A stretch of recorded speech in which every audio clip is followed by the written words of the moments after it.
Rome থেকে ঢাকায় আসা বিমানে মেলেনি কোনো বিস্ফোরক বা বোমা। যাত্রীদের কাছেও পাওয়া যায়নি কিছুই। ভুয়া বার্তার মাধ্যমে আতঙ্ক সৃষ্টির লক্ষ্যে বিমানে বোমা থাকার ভুয়া তথ্য দেয়া হয়েছে, জানিয়েছে বিমানবন্দর কর্তৃপক্ষ। এই ঘটনাকে কেন্দ্র করে বিমানবন্দরে বাড়ানো হয়েছে নিরাপত্তা ব্যবস্থা।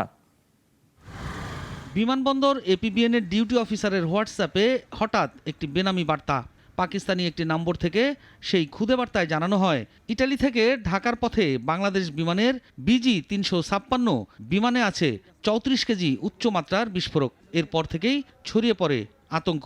বিমানবন্দরে বাড়ানো হয় নিরাপত্তা। এমন পরিস্থিতির মধ্যেই সকাল 9টা 20 মিনিটে হযরত শাহজালাল আন্তর্জাতিক বিমানবন্দরে অবতরণ করে বিমানটি। সাথে সাথেই নামিয়ে আনা হয় যাত্রীদের, চলে তল্লাশি। অবশেষে দুপুর 2টার দিকে বেরিয়ে আসেন যাত্রীরা।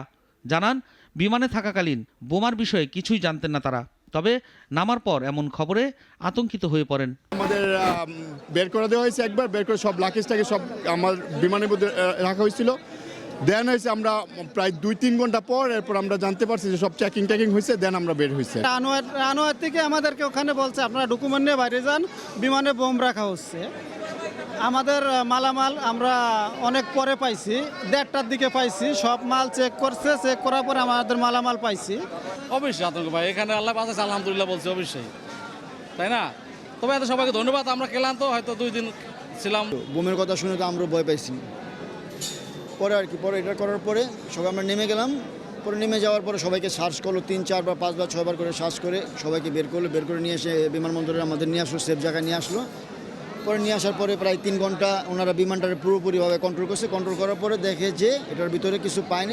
বিমানবন্দর কর্তৃপক্ষ জানায়, বিমানে পাওয়া যায়নি কোনো বিস্ফোরক বা বোমা।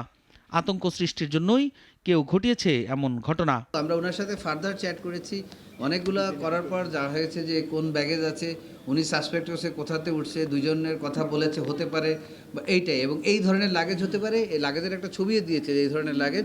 এই পর্যন্ত হওয়ার পর উনি কিন্তু একটা জিনিস হলে ওনাকে কল করা হয়েছে, উনি কিন্তু কল ধরে না, কিন্তু মেসেজ দিয়েছে, হোয়াট এভার।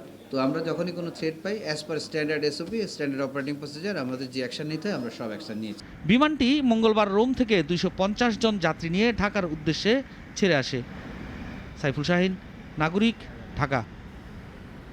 250-টিরও বেশি ডিজাইন অপশন নিয়ে ওয়ালটন স্মার্ট ফ্রিজ, বোঝে আপনার প্রয়োজন।